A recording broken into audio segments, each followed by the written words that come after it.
नमस्कार मंडळी, जय शिवराय. मी पत्रकार मंगेश आपलं स्वागत करतो. आज आपण आहोत पुणे जिल्ह्यामध्ये आणि पुण्यातल्या चिंचवडमध्ये कालच कृष्णा हिंदू बेकरी या बेकरीचं उद्घाटन झालं. या बेकरीमध्ये अनेक मान्यवर येऊन गेले. त्या मान्यवरांपैकी, त्या पाहुण्यांपैकी पद्मश्री गिरीश प्रभुणे सर देखील येऊन गेले. आपण गिरीश सरांकडून जाणून घेणार आहोत त्यांच्या भावना. गिरीश सर नमस्कार, आपलं स्वागत आहे मुलाखतीमध्ये. नमस्कार. नमस्कार.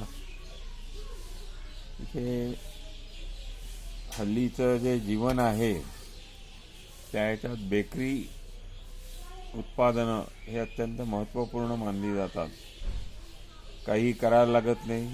चहाबरोबर बिस्किटं, पाव, बटर, अनेक प्रकार, खारी हे सगळं खायला मिळतं आणि त्यामुळे तयार जेवण हे त्यातनं होतं. अनेकांचं दिवस दिवस स्लाईस, त्याचे मग वेगवेगळ्या प्रकारची भजी करणं आहे, वडापाव आहे.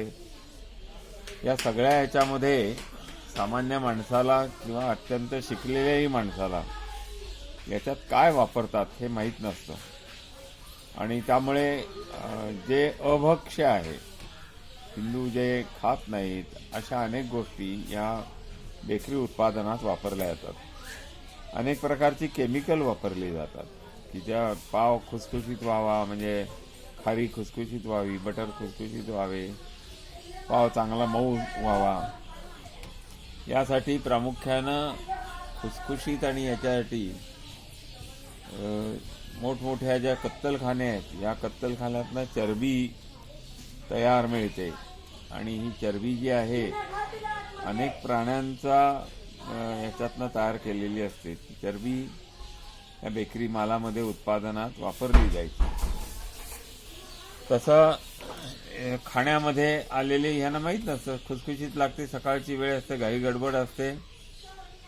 पण आता गेल्या 5-10 वर्षापासून याच्या उत्पादनावरल्या काही गोष्टी, केमिकलवरती शासनानेही बंदी घातलेली.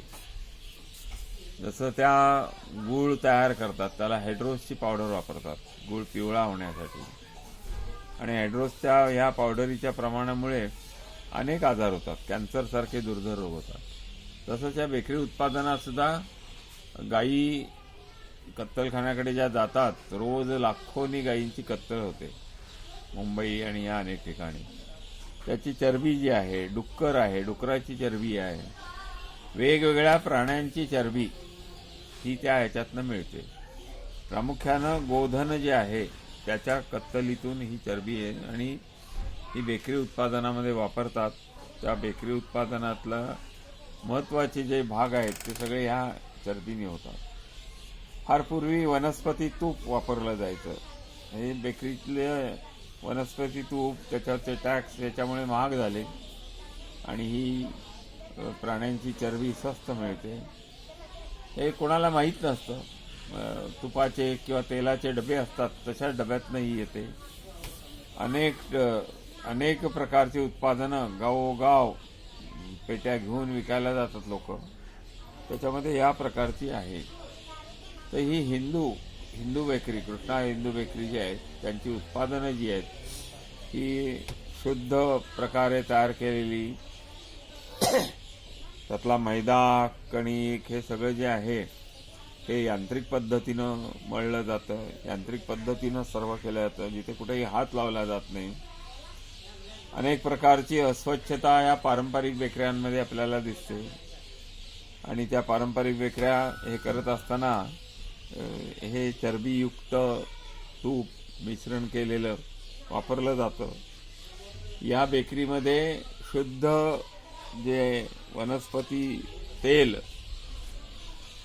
सोयाबीन असेल किंवा भुईमूग असेल किंवा कपाशीचं असेल, असं जे रिफाईंड तेल हे वापरलं जातं. त्यामुळे वनस्पतीजन्य ह्याचा आहे. शाकाहारी बेकरी हल्ली अनेक आता लोकांच्या मध्ये फॅशन आलेली आहे वाढदिवस साजरे करायची. केक, त्या केकमध्ये तर जी पावडर वापरतात ती अशीच असते.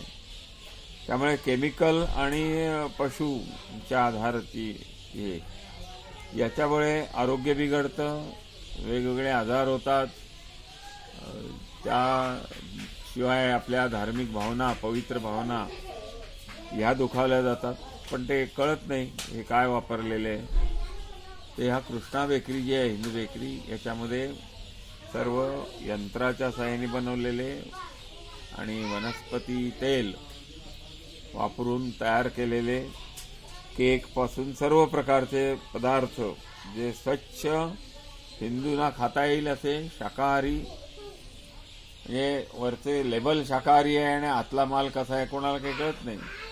पण इथे ती बेकरी उत्पादन जी करते ती हे सगळं दाखवते की आम्ही काय करतो, कसं वापरतो, त्याचं स्टँडर्ड काय आहे.